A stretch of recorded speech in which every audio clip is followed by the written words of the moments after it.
সর্বাত্মক হামলায় ধ্বংসের দ্বারপ্রান্তে পৌঁছে গিয়েছিল ইসরায়েল। তবে যুক্তরাষ্ট্রের হস্তক্ষেপের কারণে অল্পের জন্য পুরোপুরি ধ্বংস হয়নি ইসরায়েল, এমন মন্তব্য করেছেন ইরানের সর্বোচ্চ নেতা আয়াতুল্লাহ আলী খামেনি। পরমাণুর জন্য নয়, বরং ইরানকে আত্মসমর্পণ করাতে অভিযান চালানো হয় বলেও দাবি করেন তিনি।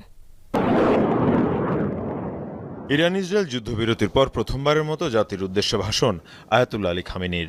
ইসরায়েলের সাথে লড়াইয়ের প্রেক্ষাপট, ফলাফল সহ নানা ইস্যুতে কথা বলেন ইরানের সর্বোচ্চ নেতা। বৃহস্পতিবার ইরানের গণমাধ্যমে প্রচার করা হয় আয়াতুল্লাহ আলী খামেনির এই ভাষণ।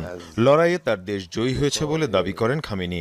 বলেন, যুক্তরাষ্ট্র না জড়ালে ইসরায়েলকে পুরোপুরি ধ্বংস করে দেয়া হতো।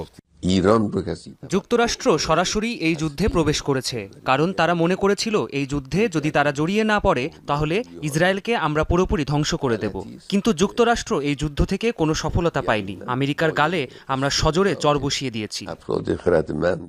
এ সময় ইরানের সর্বোচ্চ নেতা বলেন, ইরানের পরমাণু কেন্দ্রে হামলা চালিয়ে ব্যর্থ হয়েছে ইসরায়েল। যুক্তরাষ্ট্র পরমাণু কেন্দ্র নয়, বরং ইরানকে আত্মসমর্পণ করানোই লক্ষ্য ছিল।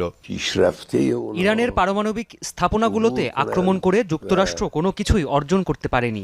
তাদের লক্ষ্য ছিল ইরান যেন আত্মসমর্পণ করে, কিন্তু আমরা তা করিনি। গেল এক সপ্তাহ ধরে জনসমক্ষে অনুপস্থিত ছিলেন খামেনি। ফলে ইরানের সর্বোচ্চ ধর্মীয় নেতার অবস্থান নিয়ে সৃষ্টি হয় ধোঁয়াশার।